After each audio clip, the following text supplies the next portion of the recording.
अच्युतं केशवं कृष्णदामोदरं रामं नारायणं जानकीवल्लभम्। ओम नमो भगवते वासुदेवाय नमः। ओम नमः शिवाय। नमस्कार दोस्तों, सनातन धर्म की जय हो। दोस्तों, इस YouTube चैनल में आप सभी का बहुत बहुत स्वागत है। दोस्तों, आइए पौष एकादशी कथा का श्रवण करते हैं, जिसे बहुत ही शांत एवं प्रसन्नचित मन से सुनिएगा। दोस्तों, धर्मराज युधिष्ठिर कहने लगे कि हे भगवान, आपने पौष कृष्ण एकादशी अर्थात सफला एकादशी का महत्व बताकर बड़ी कृपा की। अब आप कृपा करके मुझे पौष माह के शुक्ल पक्ष की एकादशी के विषय में भी बतलाइए। इस एकादशी का क्या नाम है तथा इसके व्रत का क्या विधान है, इसकी विधि क्या है, इसका व्रत करने से किस फल की प्राप्ति होती है और उसमें कौन से देवता का पूजन किया जाता है, कृपया यह सब विधान पूर्वक मुझसे कहिए। भगवान श्री कृष्ण जी बोले, पौष माह के शुक्ल पक्ष में आने वाली इस एकादशी को पौषपुत्रदा एकादशी कहा जाता है। इसमें भी नारायण भगवान की पूजा की जाती है। विधि पूर्वक इस व्रत को करना चाहिए। इस चर और अचर संसार में पुत्रदा एकादशी के व्रत के समान दूसरा कोई व्रत नहीं है। इसके पुण्य से मनुष्य तपस्वी, विद्वान और लक्ष्मीवान होता है। इसकी मैं एक कथा कहता हूँ, सो तुम ध्यान पूर्वक सुनो। दोस्तों, भद्रावती नामक नगरी में सुकेतु मान नाम का एक राजा राज्य करता था। उसके कोई पुत्र नहीं था। उसकी स्त्री का नाम सभ्या था।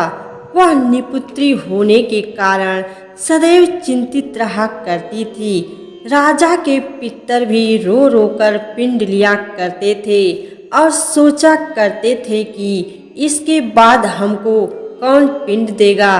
राजा को भाई, बांधव, धन, हाथी, घोड़े, राज्य और मंत्री, इन सब में से किसी से भी संतोष नहीं होता था।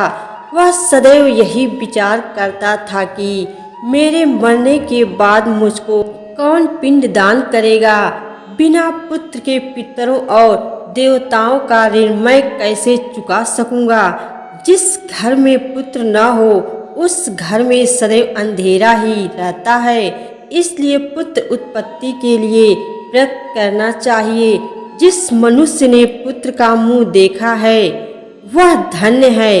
इसको इस लोक में यश और परलोक में शांति मिलती है, अर्थात उनके दोनों लोक सुधर जाते हैं।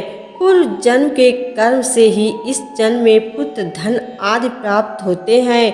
राजा इसी प्रकार रात दिन चिंता में लगा रहता था। एक समय तो राजा ने अपने शरीर को त्याग देने का निश्चय किया, परंतु आत्मघात को महान पाप समझकर उसने ऐसा नहीं किया। एक दिन राजा ऐसा ही विचार करता हुआ अपने घोड़े पर चढ़कर वन को चल दिया तथा पक्षियों और वृक्षों को देखने लगा। उसने देखा कि वन में मृग, व्याघ्र, सुअर, सिंह, बंदर, सर्प आदि सब भ्रमण कर रहे हैं।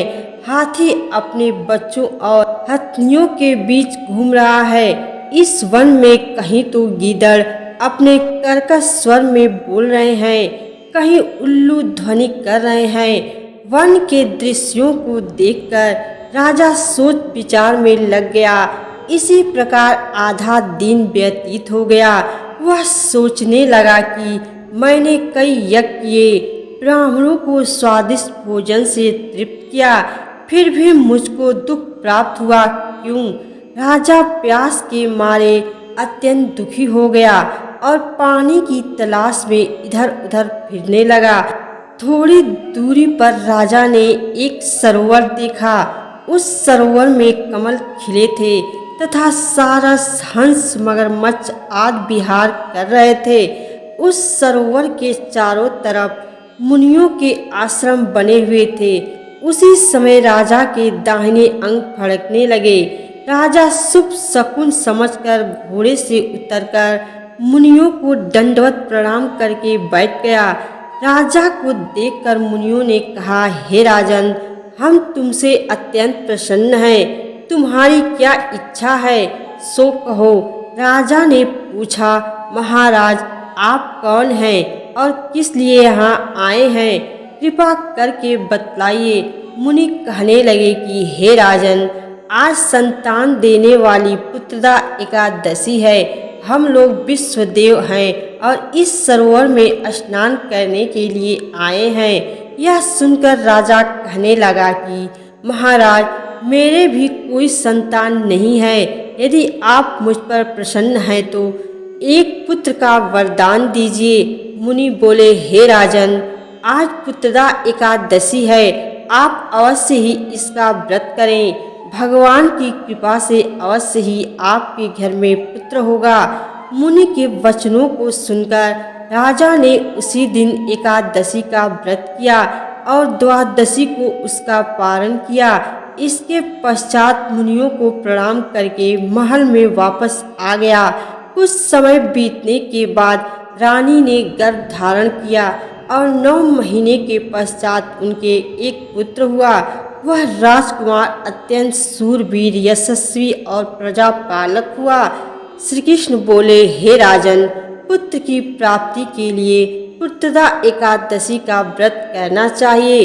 जो मनुष्य इस महात्म्य को पढ़ता या सुनता है, उसे अंत में स्वर्ग की प्राप्ति होती है। नमस्कार दोस्तों, यह कथा आप लोगों को कैसी लगी कमेंट करके ज़रूर बताएं तथा वीडियो को लाइक और अभी तक चैनल को सब्सक्राइब नहीं किए हैं तो कृपया चैनल को सब्सक्राइब कर लीजिए।